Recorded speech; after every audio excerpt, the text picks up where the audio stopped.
and dealt with it peacefully. Publicly condemned, they sent envoy and dealt with it peacefully.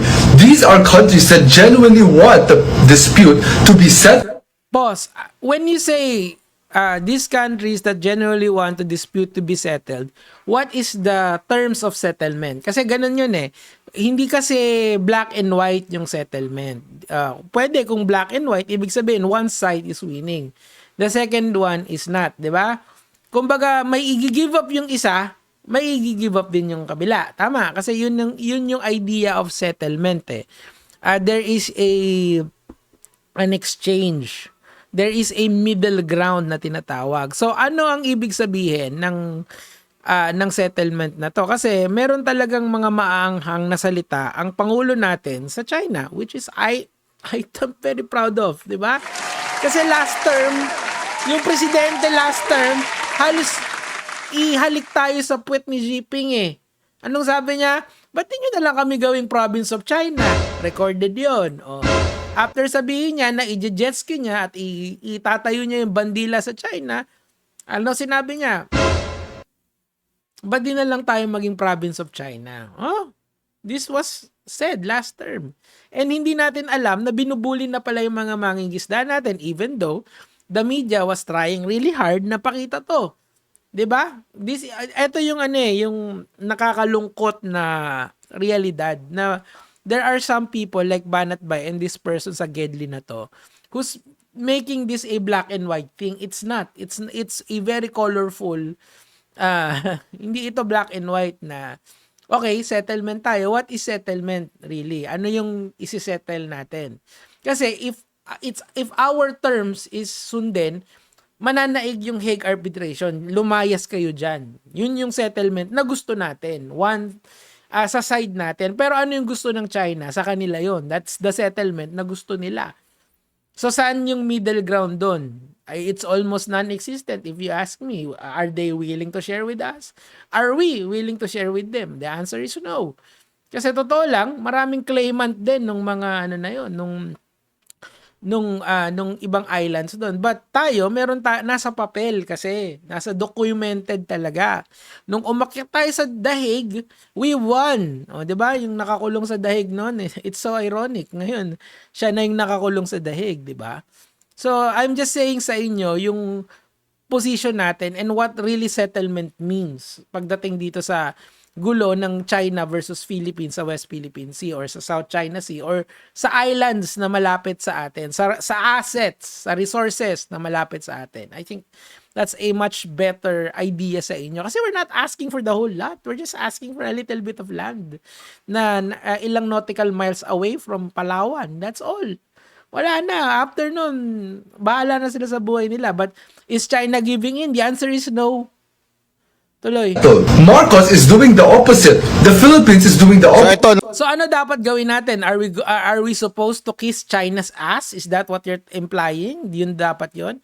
Kasi kasi etong mga, alam nyo, pwede naman kayong at least 5 minutes i-explain kung bakit yung position nyo yung tama. Ito kasi, Diyos ko, napakaiksi lang naman nung video, di ba? Pwede naman to para maintindihan ng kababayan natin kung bakit masidhi yung position natin ngayon. Kasi halos ibigay natin lahat sa China last time. Yung side nila yung nananalo last time. Ngayon kasi medyo gumigit na tayo. Medyo pumapalag tayo. Ano yung technique natin? Ipakita sa mundo kung ano ginagawa ng China. Oh. Tuloy. Nagbibigay siya ng halimbawa na sinasabi niya nga na kaya nga nagkaroon ng ASEAN parang ito'y pagtitipo natin at pag-usapan natin ng mga sigalot, ng diplomasya natin. Exactly. And that is what Marcos is doing. Sinabi niya yung side natin na ginagawa ng China, which is truth. Katotohanan yun. May video evidence tayo, may documentary evidence tayo of them ramming our boats. Yung tinataboy nila yung mga mangingisda natin, watering cannon us, lasering us, di ba? May mga nagle-laser doon. Ano pa? Bukod doon, di ba? I believe yung coral reefs natin naapektuhan din nila sa mga research nila, di ba? So I'm just saying sa inyo mga lords, our president right now is just telling the truth. That's it. With evidence, with video. Etong ganitong mga speeches, propaganda yan. Literal. Oh, tuloy. Nitong bawat isa. Pero ano ginawa ni Marcos? Marcos blast China in Asian Summit. Na ano ka ba, Brad? Again, hindi natin kinakampihan ng China.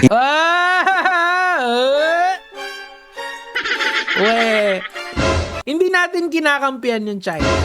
Sinusuportahan lang natin yung position nila.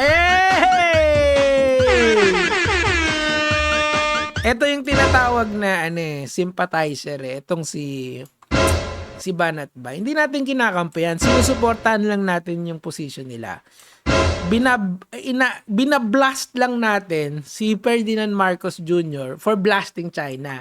O in other words, dinidebunk lang natin si BBM for debunking China. Pero hindi niya sinusuportahan. Okay. Tuloy. Hindi. Pero ilagay mo sa lugar. Yung lugar na yan, Ilagay natin sa lugar. Nandun si Jinping. Nandoon siya si Jinping. And nag-uusap tayo about sa mga issue natin sa bawat country. Hindi ba ito yung tamang lugar para doon? 'Di ba?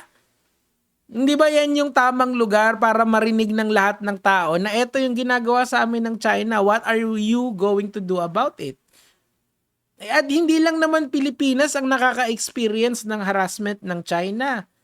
Ibang bansa din nakakaranas ng ganon. So, we are just telling our side of the story. Di ba? Ganun lang kasimple yun. Why is Marcos the bad guy for doing what is right for this country? For once. Tandaan nyo, yung lumang administrasyon has always said, we should be the province of China. Di ba nga pumunta pa yan sa China para makipagdilaan ng puwet kay Jinping? Di ba? Dinila-dilaan niyang ganon. Oh. And then you're going to tell me na mali yung position ni Marcos? In what universe? Banat bay? Tuloy. para magkaroon ng diplomasya at mag-usap-usap tayo, ayusin natin to. Tapos puputakan mo? Tapos yung kakampi mo na supposedly dapat puputak din kasama mo, pinuri-puri pa yung kalaban mo? Sino ba yon? Sino ba yun? Si Gibu ba yon?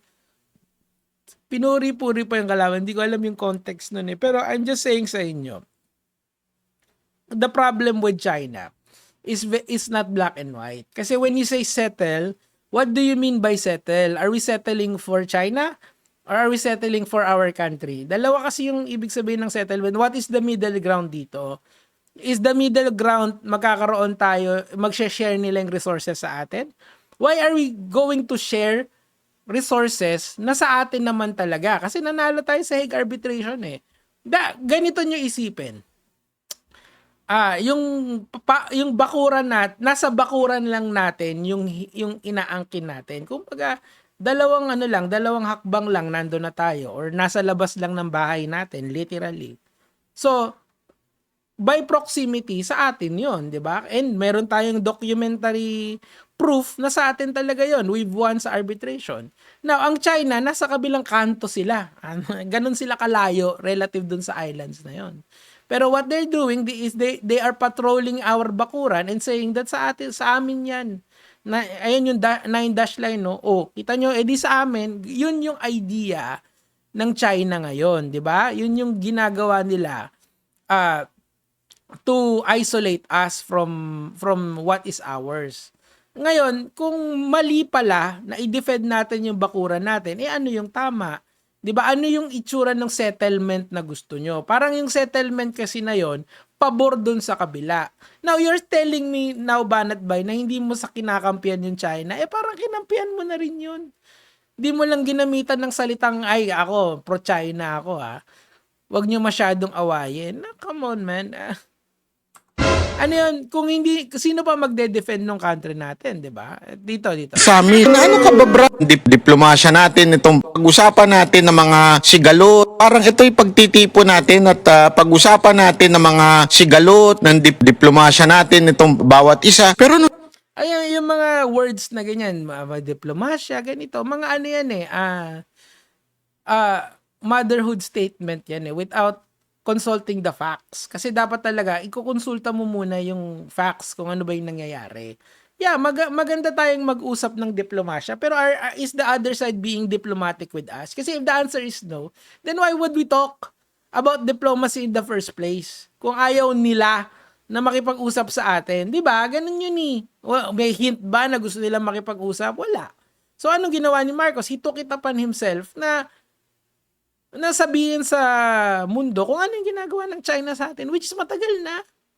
Oh, tapos si Trillanes yung nagbebenta. Parang hindi naman. Parang, well, yun lang naman po yung sa akin for today, mga